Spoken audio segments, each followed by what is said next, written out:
Hello and welcome back to Marineford TCG. At the end of the recent finals over in Japan, we got an interesting announcement. That's right, we're getting a ban list update. Doesn't specify if there's going to be bans or unbans. That's what we're here to talk about today. So this is the information that was officially given to us on the 16th of March, that's day 2 of Worlds over in Japan. Similar to last year when we got the Sakazuki bans, we're going to have an announcement of an update to the ban list. It doesn't specify whether this is a limiting, a ban, a removal of a ban, or what. So I'm not going to be discussing limiting of cards in this video. I really don't like limiting of cards. I think it is just overly complex. Either the card is fair, or it's not.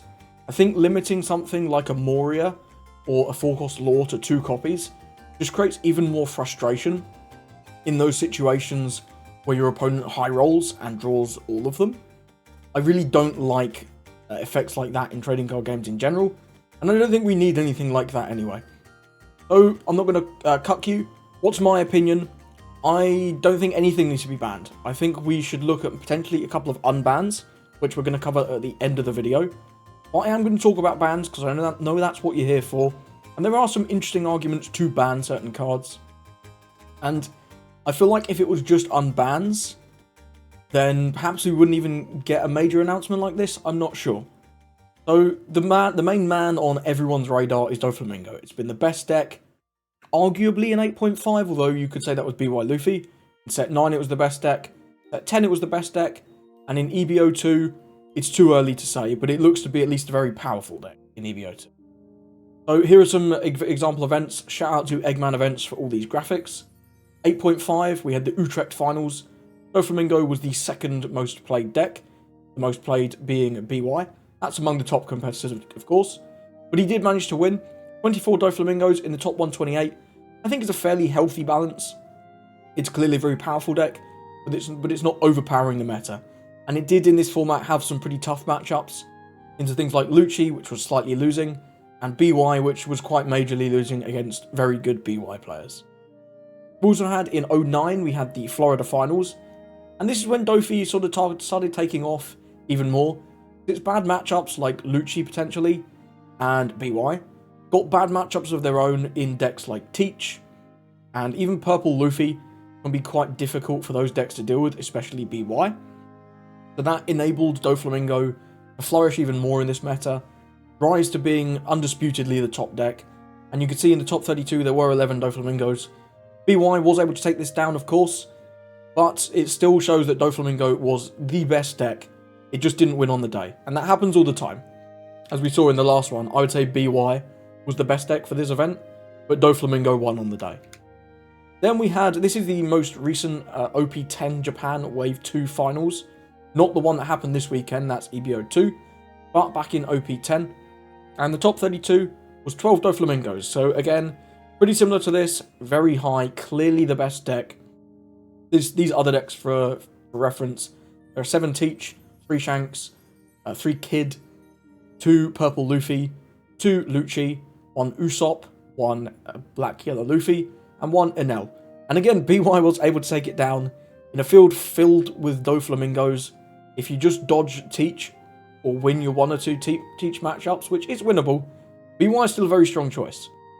And I think this just goes to show that Doflamingo, even in OP10, this is like the 3rd set in a row now. He's number 1. He's not going anywhere. And as we move into OP 10.5 or EBO2, whatever you want to call it, this is the total amount of played decks for the Japan finals that happened this weekend. There was only 63 players. These are all top players, right? Because this is an invite-only event, and a very exclusive invite-only event. You don't get invites to this like we do in the West with our store championships, or whatever they're called. Store regionals. We don't have these in Europe yet. This season they're coming though, I'm excited for that. But either way, you don't get invites from that. You have to place well at one of the major events to get an invite to this Japan finals. Similar to the Asia finals we had a couple of weeks back. And Doflamingo was the 2nd most popular deck to Green Purple Luffy. At 15 of the 63 played it. But its conversion rate was good, but not amazing. 9 of the 19 Green Purple Luffys made top 16. That's nearly 50%, and that's interesting. We'll cover that later, but for now we'll kind of carry on with Doflamingo. So 4 of the 15 did make it. That's nearly 25%. But this is a 25... You expect 25%, right? Because it's 64 players, if you round up, and a top 16. You expect 1 in every 4 players to make top cut. The green-purple, definitely massively overperforming. Doflamingo only performing about as expected. But that's still really good. That's still very good. There are all these one-offs that it's hard to call. Either way, this event was actually taken down by the one RG Smoker player, which was pretty cool. That list is awesome. I'm going to have a video on that sometime soon. So make sure you're subscribed if you want to see the RG Smoker list. But yeah, the 4 Doflamingos out of the top 16 I think is more reasonable. And if these results continue, that's sort of why I don't think there necessarily needs to be any hits in Doffy. I've not played enough of the EBO2 meta to know if this is going to continue, or if Doflamingo is potentially scaring out the decks that counter green, purple, Luffy. This is like the first major event we've had with this format, and that's kind of why I don't think we need bans. I think until we have more data on how EBO2 and green, purple, Luffy in particular is impacting the meta, I think banning things could be a bit rash. However, the top cards that people like to talk about being banned in Doffy. One of them is Jinbei. I think this is a horrible ban. This kills the deck. If you've played against Doffy, you know, the games where they don't see Jinbei, it's like a free win. The deck is incredibly weak without this card, and I don't think killing decks is the right approach to this game. Not when there's many more targets that are more reasonable to take him down a peg without just ruining the deck for the people that enjoy playing it. These are the 3 that I think are more interesting to talk about. Boa, Law, and Teach. All starter deck cards, but the Bandai has banned starter deck cards in the past. I'm sure they don't love it, but they've banned Great Eruption. They've banned Red, Purple, Law, of course. So I don't think these are off the table by any means, and I don't know if that should even be a mark against them. But it is worth noting that these are starter deck cards, and it could lower their sales overall. So we'll cover these one by one. Boa. I think the pros of banning Boa, it doesn't kill the deck, but it does make specific turns like 6 and 10 weaker. Because Boa's effect, giving you Arrested Don, allows you to, of course, on 6, for example, play out Boa, give Arrested Don, stack the deck, and then still use the leader effect to summon another guy. And where this sort of became a problem was in combination with Jinbei. You could summon 3 guys, or even 4 guys if you really hit the Giga on 6 Don, but not that many resources because of 4-cost Weevil, getting you that card back, 4-cost Moria, also refilling your hand, and 4-cost Law, enabling you to recycle your stackers and searchers. So your hand, whilst obviously getting a little bit nuked by playing out all these guys, didn't go down as much as you'd think. If you did ban Boa, Doffy players would likely be forced to play the OPO1 Doflamingo blocker again, because they would have no blockers, and you need some amount of blockers in your deck, of course. Doflamingo blocker would also act as a supplemental stacker, which Boa filled in the past. Would also still be fine on that 6 Don turn, because you can play the Doflamingo, stack your deck, and then play something with your leader effect. I think this would be reasonable, but the Doflamingo blocker is not good. It doesn't have the pressure that Boa has, and of course doesn't have that 6k stat line, being weaker than the leader, much worse. You don't need me to tell you that. But banning this also doesn't negatively affect any other leaders. Nobody else is really playing this. Boa occasionally, but a lot of Boa lists are just not playing this card. They're playing the Doflamingo blocker anyway, because it's a little bit cheaper. So I think banning this could be interesting. However, on the other side, it doesn't weaken the deck by that much, and it doesn't remove the frustrating cards. For me, at least, the frustrating cards in Doflamingo are when they hit multiple Jinbeis, Law, just enabling them to remove my stuff whilst recycling their own stuff. It's like a double positive. And also Teach is quite frustrating because it can enable them to go incredibly aggressive at times when they wouldn't be able to otherwise, and potentially get more leader effects than they quote-unquote should by normal game rules. My mic is heading out again. It would also still make the aggro matchups pretty miserable for the aggro players, because Law would still be around bouncing all their stuff. Of course, they don't have this stupid blocker, but I think your Doflamingo deck would still be favoured into any aggro deck, with the amount of resources and, of course, access to Law. The one that I personally would ban, if I had to ban something from Doflamingo, would definitely be Law. It's a massive nerf to Doflamingo's tempo and resources, because without being able to double dip on your Peronas and Sengokus, other than, of course, with Jozu, which is a much more fair card being 6 Don and not usable off your leader effect or off Jinbei. With those cards being one-time use only, it limits Doflamingo's resources, enabling slower decks to grind him out more easily, and also nerfs his matchups into the aggro decks, because you can't bounce things like 4-cost Zorojuro, 3-cost Tony Chopper, so on. This is also just incredibly not fun. I play my guy, and then Doflamingo gets to play Jinbei Law, bounce their Searcher, get a free Search essentially, bounce my guy, develop 2 5Ks. It's just not very fun to play against. Anything that you do feels like it's just immediately going back to your hand because of this guy, and there is no downside to playing this card. He could even just bounce himself to be able to use it again next turn, especially in combination with 2-cost Teach. This is incredibly obnoxious. You can make a massive swing at your opponent into either a character or their leader, apply pressure, play out the Law from the top of the deck with Teach's effect, pick the Law back up himself, and then bounce the opponent's character. At least with 6-cost Jozu, both you can't combo this with the leader effect, and it also can't bounce itself. I think if this couldn't bounce itself, of course be a little bit weaker, still might be too strong. This is the most annoying card in Doflamingo, in my opinion. However, on the other side, this could be too big a hit. I have not tested Doflamingo without Law, but when they don't see Law, it does feel a lot better. It feels like you've got a much better chance. Where if you're playing a deck where Law doesn't do anything, for example decks like Red Purple Luffy, that are just incredibly tall, and Law's effect is maybe bouncing a Zorojuro if you go that route, or bouncing a Bonclay, which isn't the biggest deal. So from that experience, I think banning Law could be too big of a hit. Again, I've put on all of these. It's a starter deck card. I don't know if they'd love banning them. But this also hurts Boa. Boa makes much more reasonable use of this. Boa's leader effect, is much more fair, so to say. You're just drawing a card. You're not playing out a guy for free. So I think this hurting Boa, and Boa is of course much less powerful than Doflamingo. I think this hurting Boa would be a bit of a shame. But either way, I think if I was going to ban something in Doffy, it would be this Law, for me. Teach is the last candidate, and the pros of this, it doesn't kill the deck. There are many games where you don't play Teach, or because you don't see it, and the deck functions fine.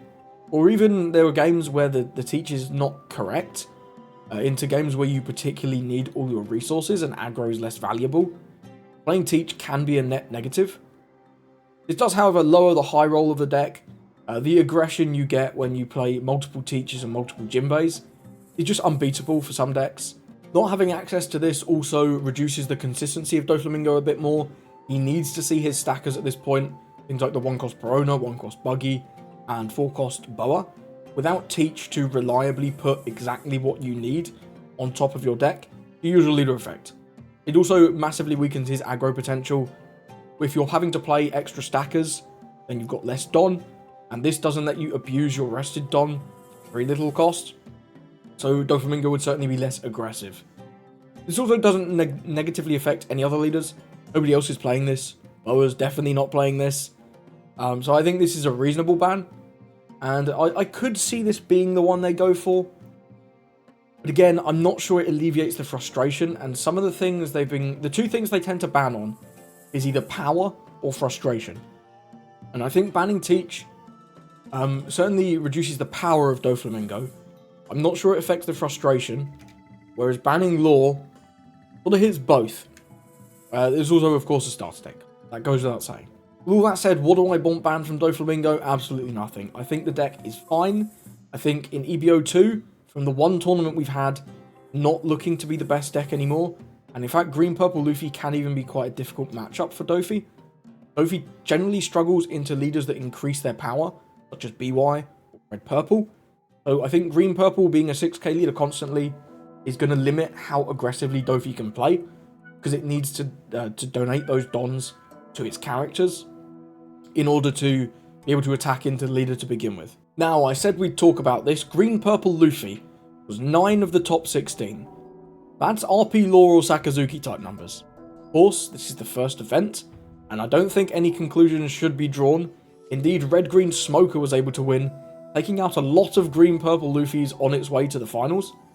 In fact, it took out a Luffy in top 16, a Luffy in top 8, a Doffy in top 4, and then in the finals, it took out another Luffy.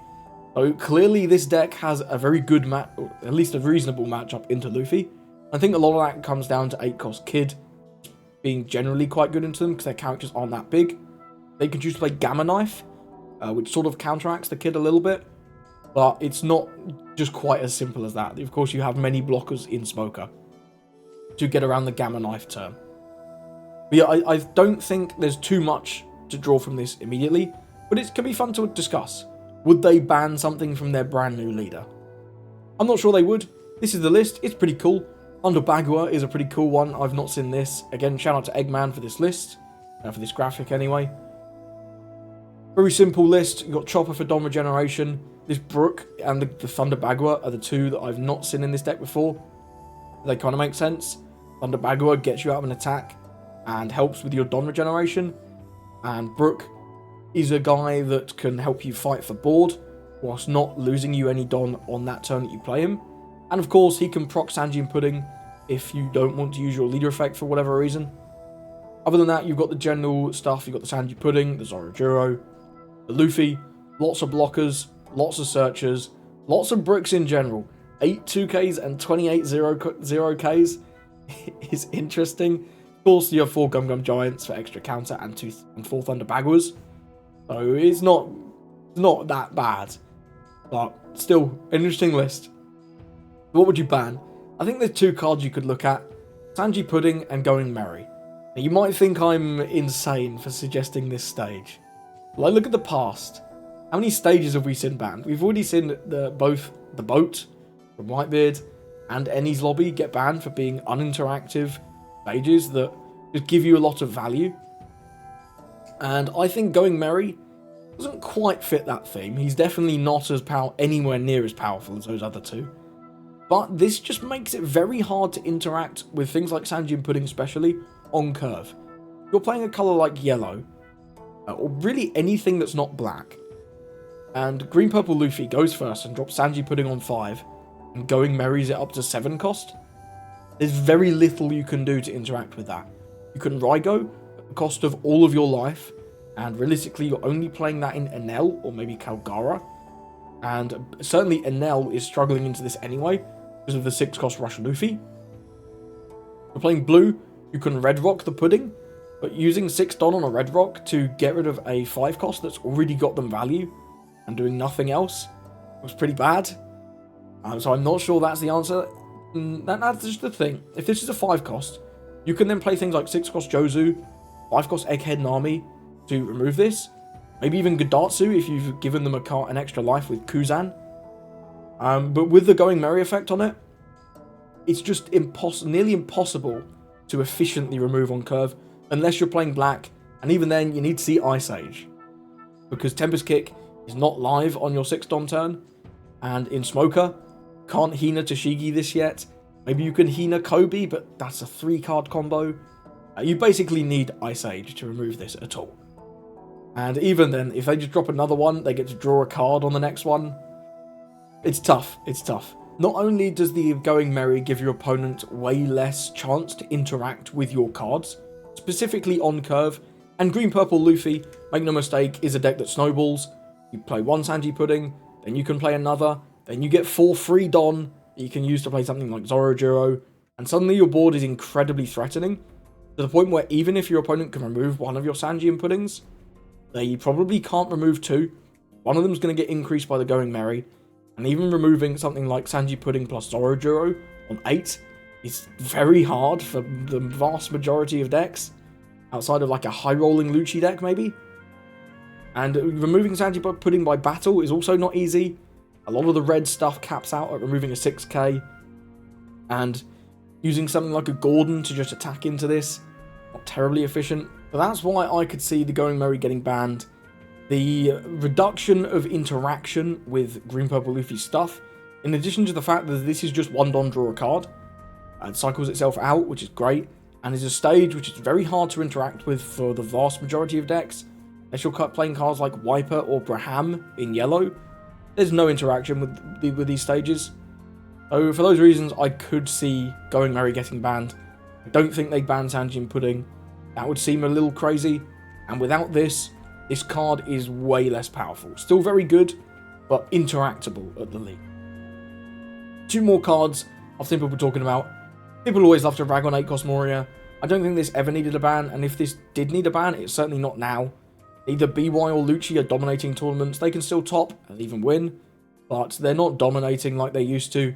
I think Moria has kind of just been power crept. The other colours are doing good enough stuff now, especially with set 11, looking to have even more rush, aggression, and anti-removal effects.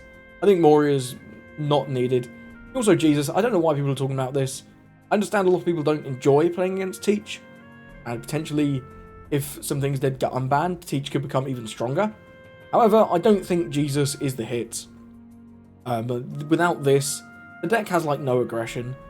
He kind of just needs this. And this can also be removed by effects that aren't KO based, such as blue effects, or even rested and then attacked into, with things like Braham or even something like a Straw Sword.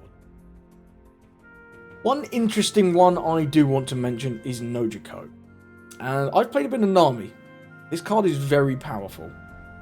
Don't think it's broken, but I could see this being one of those cards that they designed the new blue-yellow Nami and almost forgot about this being leader locked to Nami and having such a powerful effect on a 2-cost.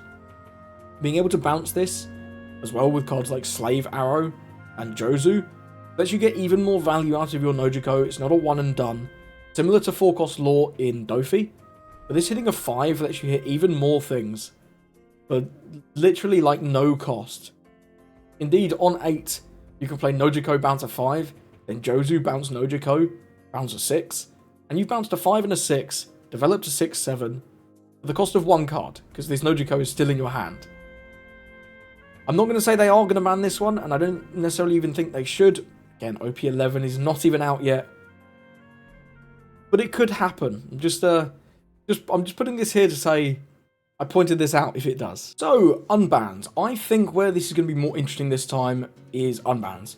There's no massive contender like with the previous couple ban announcements, with RP Law and with Sakazuki, where there was one deck massively outperforming everything else, and a lot of the community agreed it's time for a ban. This time, I don't think the bans are that solid, so I think potentially Unbans are much more interesting.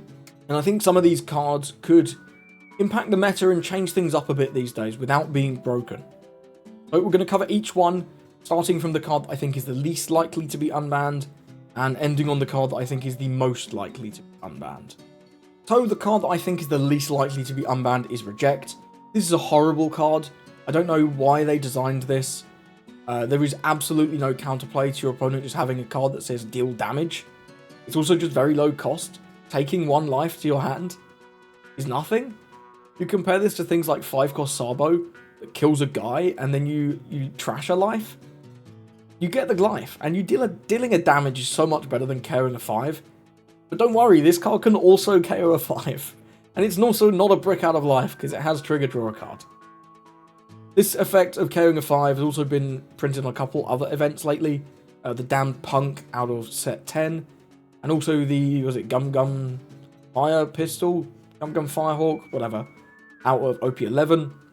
Both are 4 Don KO a 5 with some other effect tagged on. Much more balanced effect than dealing a damage. There's no reason to bring this back. Combined with Amaru and yellow triggers, this was just absolute cancer to play against. And Bandai, in their ban announcement, acknowledge it as causing stress for players. I don't think the company's going to bring back a card that causes stress for players. That's why I'm giving this a 0 out of 10. And I don't think there's anyone who would seriously want this back anyway. Next up, RP Law. Don't think this guy's getting banned. Bandai's reasoning was this impairs the enjoyment of fundamental aspects of the card game. The back and forth attack and defense, and the ability to choose between leaders. Yeah, there's just hard-locked leaders like Reiju that rely on being behind on Don, and this would probably do the same thing to green-purple Luffy. A lot of his effects, like the Sanji Pudding drawing a card, kind of based on that. So I don't see why they would ever bring this back. Black Maria still exists. This deck's only weakness was the Activate main. Don -3, and that's a lot. Black Maria just says, nope, I'm on 10 Don. Fuck you. I'm also a 2k. So if you draw Black Maria and you don't need her, it's just a 2k. The card completely broke lore, as we saw in the East. Luckily in the West, we never had to deal with this. So I don't think there's any reason to bring this back. However, Devil's Advocate, more cards are being printed with blanket anti-removal effects, such as can't be removed or when removed. I think things like the OP11 Kobe leader, the Usopp leader from OP10, Basil Hawkins, the big blocker, and cards like that, rather than cannot be KO'd or when KO'd. So maybe that weakens him a little bit, but I just don't think there's any back. This will also, if they did bring it back, it'll just become a problem again in the future when there becomes a 4-cost character that's broken. Also, for what it's worth, we now have 12 Gordons, which we previously only had 8. No, this guy can stay gone. Also, a 0 out of 10, it's Kabaji. This is a Nami card, right? Just draws cards. There's absolutely no counterplay to your opponent having a bunch of these. I think Nami's at the moment in a solid place. It's playable and able to top, at least in the West. Maybe not so much with green, purple, Luffy in the East, but it's definitely not tier 1. You don't want Nami as tier 1. Either the meta would warp to counter it, and all you'd have is aggro decks, and then people trying to counter the aggro decks and just a matchup roulette. The meta would just be miserable if everyone was just playing Nami. That's not a fun game, and I think you want Nami as a solid option, those players that like to play that way, but you do not want Nami ruling the meta. It's also one of the less interactive cards in Nami. This, along with Kaya, are just kind of things that they have and they can do. Pilaf is a bit more of an investment. At least you can't bounce Pilaf to replay it. You can pick this up with cards like Overheat and Snake Dance to reuse him, as long as you have Emoji again. At least with the counter events like Gum Gum Gavel and Love Love Mellow, there's some interaction there and counterplay in that you can not attack, so they can't use them. You can do specific numbers to make their math harder. Things like that. You know how Nami works. But Kabaji, there is absolutely no interaction with. Yeah, you can remove him, but it's easier said than done for some decks. And who's to say they're not just going to have another one? You've got to realistically remove this and the Moji, or they're just going to start dropping more stuff. And Nami being even more aggressive with both thinning the deck, also cycling, I just don't think is something we want. I don't think it's something the game designers want. This has stayed banned since it was banned initially, and I just don't see them bringing this back. Enies Lobby, I'd give it 2 out of 10. So the reasons this was banned was there were very limited counterplay because it's a stage, and especially it's a 2-cost stage, so even the cards that get rid of 1-cost stages, things like Graham, 5-cost Wiper, can't hit this. You need a very specific stage removal like Tempest Kick Sky Slicer, which is kind of thematic, right? Because in Tempest Kick Sky Slicer, the move, they're destroying Enies Lobby. That's what's going on. But yeah, not good card design. This was fine in CP9 Lucci back in OP03. When OP07 Lucci came out, CP0, this was obviously very powerful. You see this on 2, Lucci just felt unbeatable. Any sort of mid-range or low-range aggro deck, the game was over.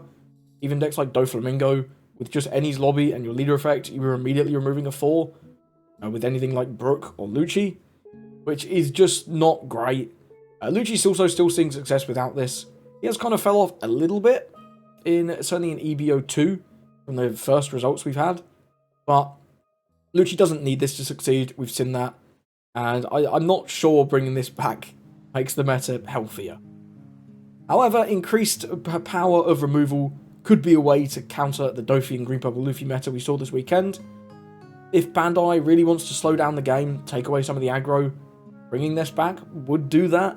But I'm not sure buffing only Lucci is the most interesting way to achieve this. There's other banned cards that we'll get to in a bit, I think would be at least more interesting. Next up, Moby Dick. This is the one I'm least sure on. I did not play when this was legal. I've not played much Whitebeard, and I've never played with this card since it was banned. I really don't have much of an opinion on this one, but the card seems incredibly powerful, and also just not very fun. Again, it's a stage, you can't remove it, it's 2-cost even, so you can't interact with this. This is just here. However, Whitebeard hasn't really seen great success since OP06 or EBO1. Once the Saka bans came in and OP07 came out, we got a lot more decks that were pretty reasonable into Whitebeard, and it's sort of, he's not seen play anytime recently, certainly with the power creep we've had out of sets like OP09. This also doesn't particularly alleviate his greatest weaknesses, which are things like removal and early aggression, to get him down before he's able to start chaining those 9-cost Whitebeards, or aggress you out of the game. So to summarise, this was mainly banned because of its power and the fact that you couldn't interact with it. You still can't interact with it, it's probably less powerful, just because of general power creep. Should they unban this? Probably not. I think these banned stages can stay banned until we get good stage interaction, personally. Sakazuki is an interesting one. I would give this a 5 out of 10 on unban. What were his strengths? His strengths are the colour combo and the consistency with the main effect to trash one, draw one. Sakazuki had a game plan, and the vast majority of the time, he achieved that game plan because he was able to cycle out the cards he didn't need, or needed in the trash specifically, and also draw into more cards.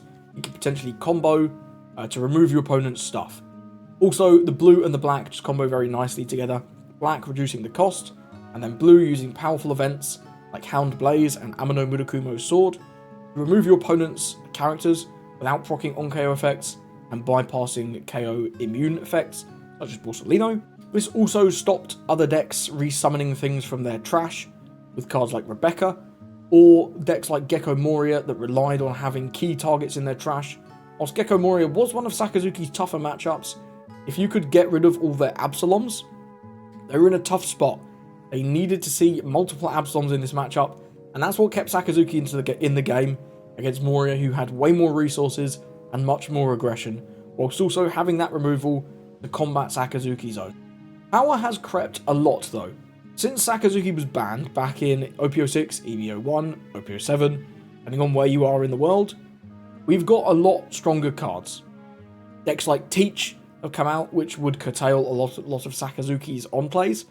You can obviously still use events like Amano Murakumo's sword, Hound Blaze, and Ice Age to remove your opponent's stuff, but not being able to use cards like Gecko Moria, Rebecca, and Hina, along with 4-cost Lucci, and of course your searchers, would limit Sakazuki's power into matchups like that. Similarly to how Rob Lucci suffers into Blackbeard, Sakazuki would likely do the same, although not as badly because at least you can get rid of Jesus Burgess, and you have more consistency on finding your tech cards if you're playing things like 9-cost Kaido to trash and remove their things on Activate mains. Also, the general power creep in aggro decks like Doflamingo, Purple Luffy, and Green Purple Luffy are going wider than before, with higher cost units than before, and the black cards haven't power crept as much as every other colour, which is good, but I think it could be interesting to see if Sakazuki could actually keep up with these decks like Purple Luffy that are rapidly playing out Zorojuros, Luffy Toros, Sangoros, these big units that are reasonably hard to deal with. There are also more cannot be removed from play, or when removed from play type effects like we discussed before. Things like Usopp Leader, things like Kobe Leader, things like Basil Hawkins. So there are more decks that Sakazuki would potentially have tougher matchups into than previously. And again, he was mainly banned for his power. Similarly to when all the red cards got banned back in OP 234. They were banned because they were too good. Whitebeard was too good, Zoro was too good, and a lot of the cards, of course, that were in those decks, they were all unbanned, apart from Moby Dick, which I think is mostly because you can't interact with it.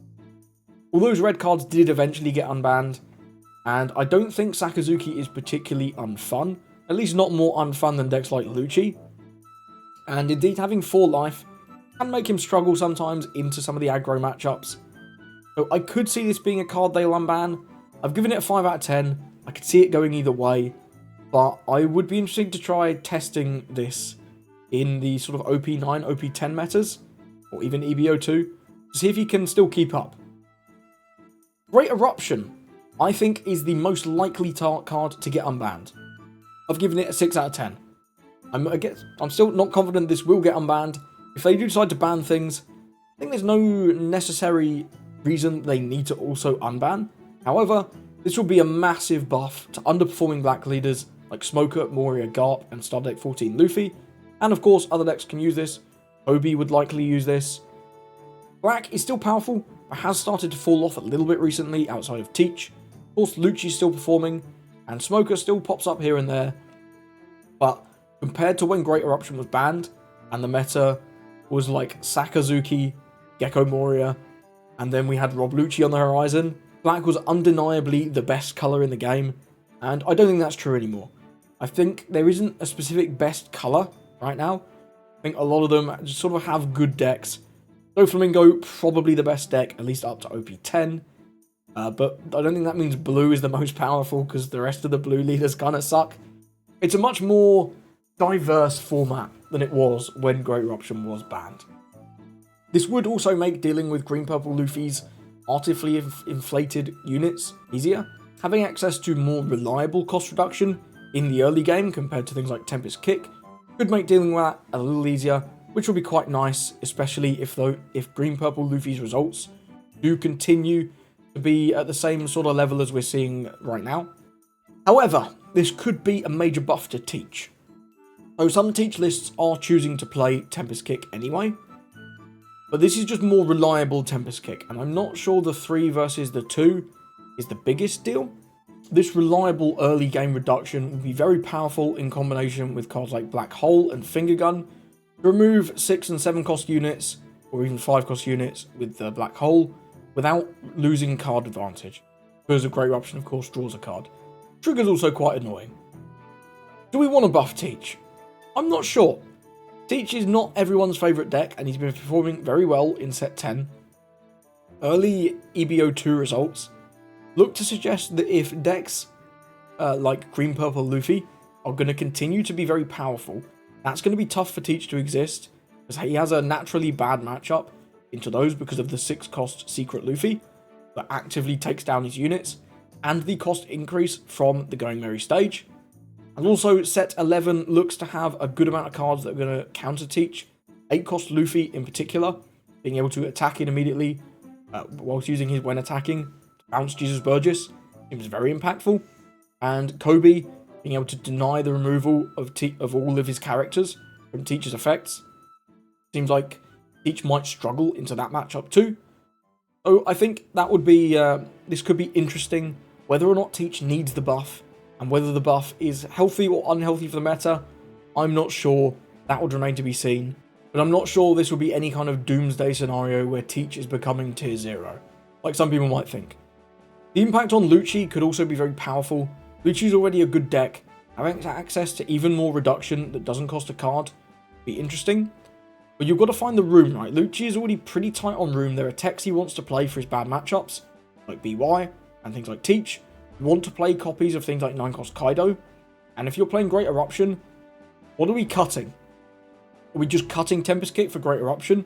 But then your removal is less powerful towards the end of the game with your Morias. Of course, this only reduces by 2, whereas Tempest Kick is 3. We're not cutting Ice Age because we need that to deal with massive characters, and even medium-sized characters in the early game. So I'm not really sure what the lists are going to look like. I could see Lucci maybe running 1 to 2 of these, unless you wanted to swap this and the Tempest Kick. But this can't be found off Spandine Searcher. So I don't know. I think Tempest Kick is likely to remain at 4. Great Option maybe comes in at 1 or 2. Just a supplemental reduction. And of course, drawing cards is very nice. But I don't think this would massively improve Lucci. His bad matchups like Teach and BY, and Nami as well, are still going to be very bad matchups. This doesn't help with that. So I don't think this would be that bad in that deck. And I think buffing a bunch of the underperforming black decks like Smoker and Moria especially, but also some of these other ones, and of course considering Kobe, would be interesting. Moria I've been playing a little recently, and it feels good, but it just feels a bit behind the times without the reduction cards. Your Absalom feels very weak, you're only KOing a 2, so you really need to be comboing it with either cards like Hina or Ice Age, and only having access to 4 Ice Age really limits how much removal you can do. Also in Smoker, this will be a nice buff. Of course, Smoker does have access to more tempo removal, things like the 5 cost Tashigi especially, but this is another card that you can play, you can search out, and ditch with 1 cost Sengoku. Could increase the consistency of Smoker quite nicely, whilst giving him a bit more reach into those taller units. and potentially the ability to remove 2 units at once with a 4-cost Lucci more reliably. Because at the moment with that, we're very limited on removing 2 units at once. Smoker tends to be just removing 1 guy, unless you can stick things like Jack. For that reason, I would give this a 6 out of 10. I think Great Eruption being unbanned and inviting a whole bunch of different black leaders back into the meta could be very enticing. So my prediction, very early, but my predictions are going to be they're going to ban Law and unban Great Eruption. I think banning Law is something that more and more people are warming to the idea of. The card is just not very fun to play into, and also gives Doflamingo so many resources for the entire game, whilst denying your opponent their resources. Kind of similar to how Red Purple Law used to play. Getting rid of your opponent's stuff, developing your own for very low cost, and getting so many extra resources for the privilege. I also think unbanning Great Eruption makes quite a bit of sense at the moment. They're introducing another leader in Kobe. We haven't so far seen any more reduction in his kit, and a lot of his kit seems to be power anyway, so I don't think this would probably break Kobe, but it could be interesting to bring decks like Moria and Smoker into contention with Lucci for best black deck. Currently Lucci is just the best black deck, and I think making Smoker at least have this being searchable off brand new and a bit more reach could be interesting. So thank you for watching. What did I miss? What do you think of my predictions? What do you think of my analysis of the cards that people have been talking about? What cards are you and your homies talking about that I didn't mention on this slide?